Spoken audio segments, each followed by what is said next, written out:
Ang programang ito ay rated SPG. Striktong patnubay at gabay ng magulang ang kailangan. Maaaring may masiselang tema, lengguwahe, karahasan, sexual, horror o droga na hindi angkop sa mga bata.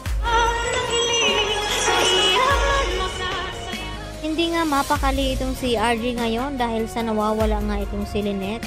At iniisip ni RJ na pilit na isinama ni Carlos itong si Lynette nang sa ganon ay hindi na nila ito makikita. Kaya agad nag-file ng report itong si RJ sa mga pulis na kinakailangan daw nilang mahanap itong pinagtataguan ni Carlos Benitez. At tama nga ang kanyang hinala na hindi dapat pagkatiwalaan itong si Carlos dahil nasa loob ang kulungan nito. At agad na kinausap ni RJ itong si Annalyn at dito na sinabi na wag daw tigilan na kontakin itong kanyang ina. Subalit ay hindi na nga nila ito makontak pa. At dito naman na sinabi ni Chang Susan na gawin ang lahat ni RJ nang sa ganoon ay matagpuan nga itong kanyang pamangkin na si Lynette. Samantala, umiiyak naman na nagdadrama itong si Carlos habang kinausap itong si Lynette na mahal daw niya ito at hindi nga daw niya ito sasaktan kagaya sa ginawa dito ni Carlos kay Irene noon na ito ay nagsasama pa sila. At dito sumagot si Lynette kay Carlos na ganitong pagmamahal ba daw ang dapat iparamdam ni Carlos na tila pinahirapan itong si Lynette dahil sa nakatali na ito at ikinulong.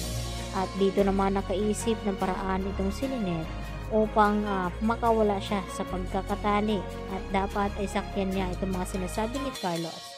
At dito nga lumapit si Carlos kay Lynette at kinausap niya ito at sinabi ni Lynette na naintindihan na nga daw niya na kung bakit nagawa ni Carlos ang mga iyon.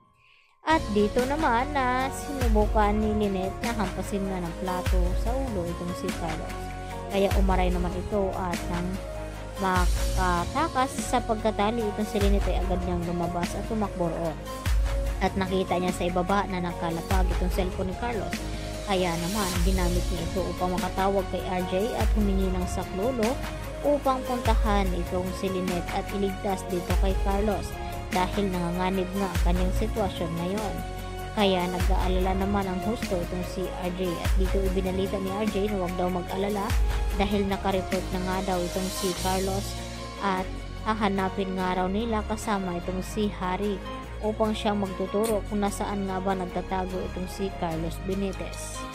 At hindi na nga may iwasan pa at malulusutan ni Carlos Benitez itong ebidensya na nahanap dito nila Annalyn ngayon sa pag-akala ni Carlos na naligpit na nga ni Mang Andoy itong si Irene. Subalit hindi pa natuluyan na i-cremate ay biglang dumating itong sina Chang Susan at Annalyn at ipinakita ang larawan ni Irene na sinabi ni Chang Susan na alam niya na narito sa forenarya na ito ang katawan ni Irene at hindi naniniwala si Annalyn na wala na nga daw ito kaya agad na pumasok sa loob itong si Annalyn at dito niya nakita nang buksan ni Annalyn itong puting tela at nakita niya tumambad sa kanya itong si Irene.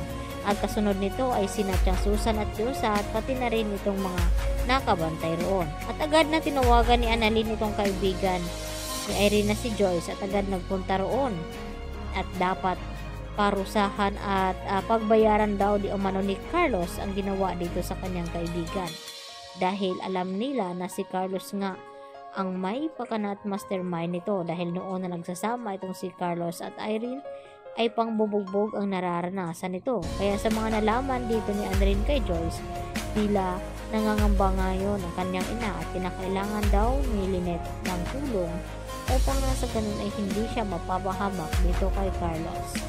At dito naman na pinakilos lahat ni RJ ang mga kapulisan para mahanap nga itong si Carlos at Lynette dahil sa tingin nito na nanganganib nga ito at hanggang sa nakarating naman dito kay Moira ang balitang iyon na masahol pa pala itong si Carlos sa kanya dahil nagawa niyang pumaslang ng tao kaysa ginawa ni Moira dito kay Duterte na hindi naman siya ang pumaslang nito kundi ang kanyang anak na si Zoe dahil nagawa niya itong maitulak sa Panginoon.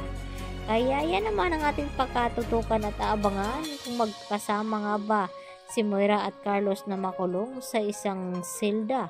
Kaya yan po ating aabangan mamaya. Dito lamang yan sa Abot Kamay na Pangarap. Bye-bye.